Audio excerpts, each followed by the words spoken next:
আপনার নাম কি? আমার নাম মোহাম্মদ শিফা। বাসা? বাসা কুমিল্লা। কুমিল্লা কোন জায়গায়? কুমিল্লা দাউদকান্দি থানা। হ্যাঁ, কুমিল্লা দাউদকান্দি থানা, ইলিয়টগঞ্জ। আচ্ছা, বাপের নাম? বাবার নাম মোহাম্মদ সিরাজ।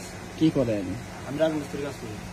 ও আচ্ছা, এই যে যার থেকে আপনি টাকা পয়সা যেটা নিয়ে আসছেন, এটা কি জন্য আসছেন? আমি টাকা পয়সা না, আমাকে বলছে যে ওই কালকে রাত্রে ওই আঙ্কেলে ফোন দিয়েছিলাম একটা কাজের বিষয়, ফোন দিয়েছিলাম। আর উনি বলছে যে কি আগে ফোন দিয়েছিলাম আমি কাজের দামে ফোন দিয়ে বলছে যে তোমার কাজটা আমি ফ্রিতে করে দিব, এবং ভাগ্নের কাছ থেকে মেডিসিনটা নিয়ে আসবে। আমি বলছি কিসের মেডিসিন? বলছে যে একটা মেডিসিন দিবে, তুমি ওটা খুলবা না, খুললে তোমার ক্ষতি হয়ে যাবে।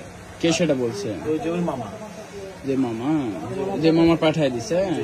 ঠিক আছে। পরে আপুর নাম্বার দিয়েছে, আপুর ফোন দিয়েছে। আপু বলছে যে আপনি কালকে আসলে আমি আপনাকে মেডিসিন দিয়েছি। আমি বলছি ঠিক আছে, আচ্ছা। পরে আমাকে পাঠানো হয়েছে, আমি এখানে আইসি। আসার পরে আপু ফোন দিচ্ছে। মামা ভাড়া টাড়া দেয়নি? এত কম টাকা কেন? মামা ভাড়া দিই না, শুধু আমাকে বলছে যে তুমি মেডিসিন নিয়ে আসো, নিয়ে আসলে তোমাকে আমি ভাড়া দিয়ে দেবো, এটা বলছে। ও, তারপরে এই এই চক্র মানে কতদিন থেকে ব্যবসা প্রফেশন? কতদিন? না ভাই, আমি জীবনে ব্যবসাটা নাই। আমি জীবনেও নাই? আমি আসছি জীবনটা এটাই, কিন্তু জানি যে আমি এটা মেডিসিন